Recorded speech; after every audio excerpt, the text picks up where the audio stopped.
আজ বসছি ইসলাম সম্পর্কে বিভিন্ন দিক থেকে বিভিন্ন আপত্তি করে লোকেরা, বিরোধী পক্ষ থেকে কিছু আপত্তি জানিয়ে আমাদের জনগণকে বিভ্রান্ত করে চলছে। সেই সব প্রশ্ন উত্তর পর্ব আমরা এখানে রাখছি। যার যে কোনো প্রশ্ন থাকে সে প্রশ্ন করতে পারে আমাদের কাছে, আর আমরা সেই সব প্রশ্নের সঠিক উত্তর দেবার চেষ্টা করব। বিভিন্ন জাতি আর বিভিন্ন ইসলামের শত্রুরা বিভিন্ন প্রশ্ন করে আমাদের সাধারণ জনগণকে বিভ্রান্ত করে। দাওয়াতের কাজ নিয়ে প্রশ্ন করে, তাবলীগী নিসাব নিয়ে প্রশ্ন করে, ফাজাইলে আমাল নিয়ে প্রশ্ন করে। ফাজাইলে আমালের কোনো কোনো কথা করে আমাদের অনেক জনগণকে বিভ্রান্ত করার প্রয়াস পায়। সেই সব সম্পর্কে আমরা এখানে আলোচনা করব। আর এটা আমাদের চলেই থাকবে, শুরু হয়েছে, এটা থাকবে, চলতেই থাকবে। আজ না শুধু, বর্তমান আমরা প্রত্যেক রবিবার শুরু করলাম, এরপরে কি জানি এদিক সেদিক হইতে পারে, কিন্তু সপ্তাহে একদিন আমাদের হবে এই অনুষ্ঠানটা। আজকে আমাদের তাবলীগী নিসাব সম্পর্কে কিছু প্রশ্ন আছে। এই ফাজাইল আমাল সম্পর্কে কিছু প্রশ্ন আসছে। বিরোধী দলেরা বলে যে ফাজাইল আমালের মধ্যে শিরকি কথা রয়েছে, অনেক কুফরি কথা রয়েছে। এই সব কথা যদি মুসলমানে পড়ে বা বিশ্বাস রাখে তাহলে ঈমান নষ্ট হয়ে যাবে, ঈমান থাকবে না। যেমন ফাজাইল আমালের ভূমিকার মধ্যে হযরত জাকারিয়া রাহমাতুল্লাহ আলাইহি নাকি এমন একটা কথা বলেছে যে কথায় ঈমান থাকে না। আমার একটা প্রশ্ন আছে হুজুর। আমি একজন দেওবন্দি উলামাদের অনুসারী একজন ব্যক্তি। তো আমার প্রশ্নটা এরকম হলো কি, যে কিছুদিন আগে আমি ইন্টারনেটে একজন বাংলাদেশি মানুষের, তার মানে বাংলা ভাষী মানুষের একটা তার মানে ওয়াজে এই এতটুকু শুনলাম। উনি ভিতরে বলছে কি যে ফাজালে আমাল নামার কিতাবের ভূমিকায় ভুল আছে, আর এই কিতাবটা বহু শিরিক কথা আছে।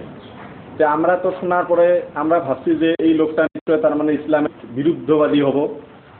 এই সম্পর্কে আমরা আরো বহুত কিছু লোকের সাথে আলোচনা করছি। যে আমরা আপনাকে এখন সেই প্রশ্নটা আমরা এই ধরনের উত্থাপন করব যে ফাজালে আমলের ভিতরে হযরত জাকারিয়া রহমতুল্লাহ আলাইহি বলছে যে আমি এই মহান বুজুর্গ মানে হযরত ইলিয়াস রহমতুল্লাহ আলাইহির কথা বলছে, যে ইলিয়াস রহমতুল্লাহ আলাইহির সন্তুষ্টি বিধানের জন্য আমি এই এত বড় কিতাব লেখার জন্য সচেষ্ট হই, আর এই কিতাবের জরিয়ায় আমি কিয়ামতের দিন হয়তো নাজাত পাবো। তো এখন এই প্রশ্নটা ইন্টারনেটই তার মানে আলেমে না এখন বদমেশ আমরা সঠিক ধরতে পারি নাই, যার জন্য আপনার কাছে প্রশ্ন। এখন এই কথাটা আমাদেরকে জানাবেন, কথাটা সত্য না হযরত জাকারিয়া রাহমাতুল্লাহ আলাইহি ভূমিকার মধ্যে অবশ্যই একটা কথা লিখছেন।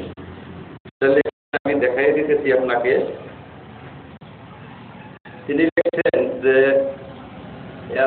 সকালে নাজাতের উসিলা হইবে মনে করিয়া আমি উক্ত কাজে সচেষ্ট হই।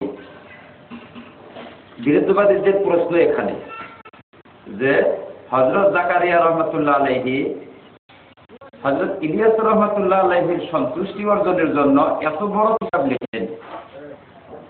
লেখা লাগছিল আল্লাহর সন্তুষ্টি অর্জনের জন্য। তিনি বলছেন যে আমি ইলিয়াস সাহেবের সন্তুষ্টির জন্য এত বড় কিতাব লিখলাম। এই যে কিতাব লিখলেন তিনি, আমার পরকালে না উসিলা হইবে মনে করিয়া আমি উক্ত কাজে সচেষ্ট হই। এই কথাটা বোঝার জন্য আগে একটা কথা জানবেন, আমরা যে দুনিয়ায় যত কাজ করি সমস্ত কাজে একটা থাকে গর্জ, আরবিতে গর্জ বলা হয়। গর্জ মানে একটা উদ্দেশ্য। একটা থাকে গায়ত, গায়ত মানে চরম উদ্দেশ্য। উদ্দেশ্য যেরকম আমরা আরবি গ্রামার করি কেন? যাতে ভালোভাবে আরবি শিখতে পারি। ওইরকম ভাবে আরবি ডিকশনারি করি কি জন্য? যাতে আরবি শব্দ শিখতে পারি। ওইরকম ভাবে আমরা মাতা পিতার খেদমত করি যাতে মাতা পিতা শান্তি পায়।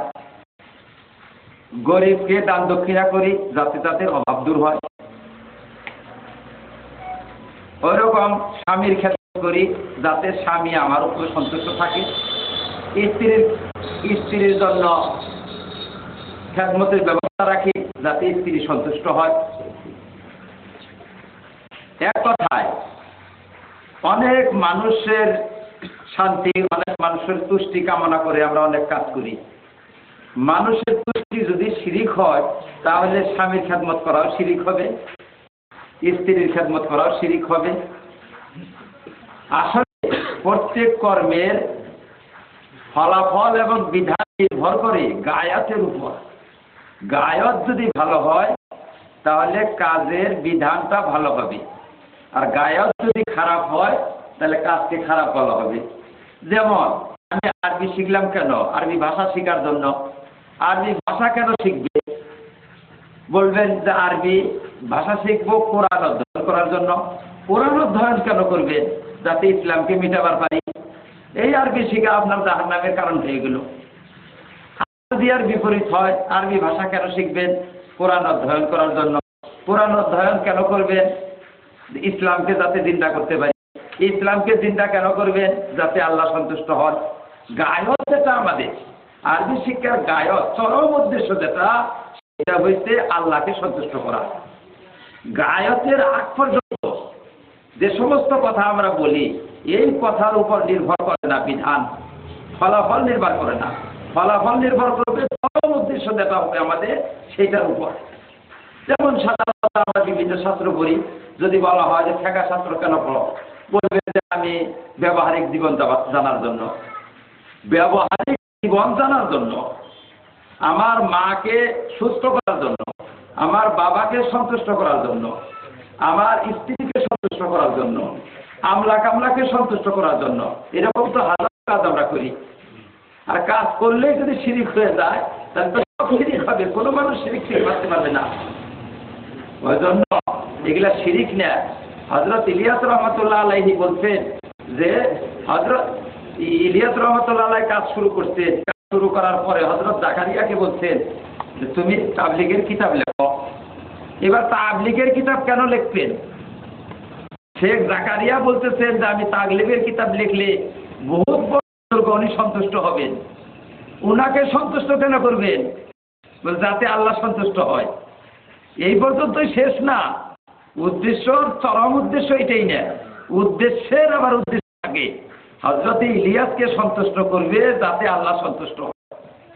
আর প্রত্যেক কাজের গায়ত অনুসারে বিধান হয়। এরকম যদি বলা না যায় তাহলে তো দুনিয়ার কোনো কথা বলতে পারবে না। এখন যদি আপনাকে বলা হয় যে আপনি ওষুধটা কেন কিনছেন? বলবে যে আমার মা অসুখ, তাতে মার অসুখ ভালো হয়। এই মাকে যত্ন করছেন কেন? বলছে মা যাতে আরাম পায়, মা যাতে শান্তি পায়, মা যাতে সুস্থ হয়, এইসব কথা বলবে। কিন্তু গায়ত যেটা চরম উদ্দেশ্য আমাদের, সেটা হলো আল্লাহ যাতে রাজি হয়। সেই জন্য হযরত শেখ জাকারিয়া রহমতুল্লাহ আলাইহির এই কথাটা কোনো মতেই শিরিক না। এটাকে আমরা হাদিসের আলোকেও বুঝতে পারি। যেমন আল্লাহর নবী সাল্লাল্লাহু আলাইহি সাল্লাম বলছেন, আল্লাহর নবী সাল্লাল্লাহু আলাইহি সাল্লাম বলছেন, দেখেন আমি নোট করছি এখানে আপনাদের জন্য কয়েকটা হাদিস নোট করছি। হযরত আল্লাহর নবী সাল্লাল্লাহু আলাইহি সাল্লাম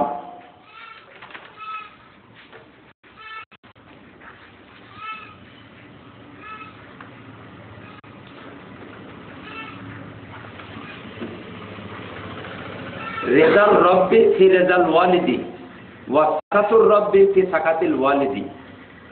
তিরমিজি হাদিস নম্বর 1899। এই হাদিসে আল্লাহ নবী সাল্লাল্লাহু আলাইহি সাল্লাম বলছেন যে তুমি যদি তোমার পিতাকে সন্তুষ্ট করো, আল্লাহ সন্তুষ্ট হবে। তুমি যদি তোমার পিতাকে অসন্তুষ্ট করো, আল্লাহ অসন্তুষ্ট হবেন। তাহলে দেখা গেল যে পিতা সন্তুষ্ট হইলে আল্লাহ সন্তুষ্ট হন, পিতা অসন্তুষ্ট হইলে আল্লাহ অসন্তুষ্ট হন। এবার কোনো মানুষ যদি পিতাকে সন্তুষ্ট করার জন্য যদি কোনো কাজ করে, তার গায়ত কি হবে? চরম উদ্দেশ্য যেটা, সেটা হবে আল্লাহকে সন্তুষ্ট করা। স্পষ্ট হাদিসে আল্লাহ নবী বলছেন, রেজার রব্বি, আল্লাহ রব্বুল আলামিনের সন্তুষ্টি, ফি রেজাল ওয়ালিদি, পিতার সন্তুষ্টির উপর নির্ভরশীল। পিতা যখন সন্তুষ্ট, তোমার আল্লাহ সন্তুষ্ট। পিতা যখন অসন্তুষ্ট, তোমার আল্লাহ অসন্তুষ্ট। তো এবার পিতাকে সন্তুষ্ট করার জন্য যদি কাজ করি, প্রকারান্তরে আল্লাহকে সন্তুষ্ট করার জন্য সেই কাজটা করলাম আমি। আপনি যদি পিতাকে সন্তুষ্ট করার জন্য মেহনত করলেন, প্রকারান্তরে আল্লাহকে সন্তুষ্ট করার জন্য মেহনত করলেন। ওই জন্য পিতাকে সন্তুষ্ট করার জন্য মেহনত করা এটা কোনোদিন শিরিক না, এটা তাদের একটা অপব্যাখ্যা, একটা অপব্যাখ্যা।